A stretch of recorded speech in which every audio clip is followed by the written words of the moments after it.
రాత్రి ఒక ప్రాంతం నుంచి నువ్వు తప్పించుకొని పారిపోవాలని ప్రయత్నిస్తున్నావు. నీ మనస్సాక్షి నుంచి నువ్వు ఎప్పటికీ తప్పించుకొని పోలేవు. తీర్పు ముందు నిలబెట్టడానికి మొదటి నీ మనస్సాక్షి నీకు వ్యతిరేకంగా సాక్ష్యం ఇవ్వబోతుందని దేవుని సేవకుని జ్ఞాపకం చేస్తున్నా. ఫ్లైట్ యాక్సిడెంట్ అయినప్పుడు బహుశా మీరు అనుకోవచ్చు, ఎంత యాక్సిడెంట్ వచ్చినా, ఫ్లడ్స్ వచ్చినా, తగలబడిపోయినా, ఏమైనా సరే ఆ దాంట్లో జరిగిన కాన్వర్జేషన్ అంతా కూడా ఒక బ్లాక్ బాక్స్ అని ఉంటుంది. అది ఎవ్వరూ బ్రేక్ చేయలేరు. అది తీసుకొచ్చి కనెక్ట్ చేస్తే ఆటోమేటిక్గా ఏమవుతుంది, జరిగిందంతా చెప్పేస్తుంది.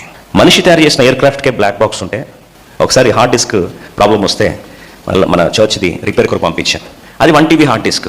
దాన్ని వెళ్ళి రిపేర్ చేసి వాళ్ళు అన్నారు డేటా బయట తీసుకొస్తామంటే, మేము అన్నాం 1 TB తీసుకురండి చాలు, చాలా ఇంపార్టెంట్ డేటా ఉందంటే వాళ్ళు వెళ్ళి రిట్రీవ్ చేస్తూ ఉంటే 1 TB రాలేదంటే 10 TB వచ్చింది.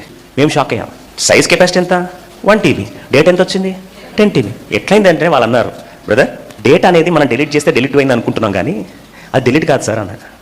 దాని మీద ఏమవుతుందంట, ఓవర్ రైట్ అవుతుందంట. మనిషి తయారు చేసిన ఫోన్ నువ్వు డిలీట్ చేయలేవు, బ్లాక్ బాక్స్ డిలీట్ చేయలేవు. నీ మనస్సాక్షిని నువ్వు చిదిమేశాను అనుకున్నావు, మనస్సాక్షికి చావులేదు. అందుకొరకు వార్తవేమో మనస్సాక్షి అన్నారు, కానీ మనస్సాక్షి చచ్చిపోయిందని. ఎందుకంటే ఒక సమస్య వస్తే తిరిగి నీ మొత్తం గతము ఆ కోణంలోనే మనస్సాక్షి తిరిగి బ్రతికి నీ మీద నీకేం చేస్తుంది, నేరస్థాపన చేస్తుంది.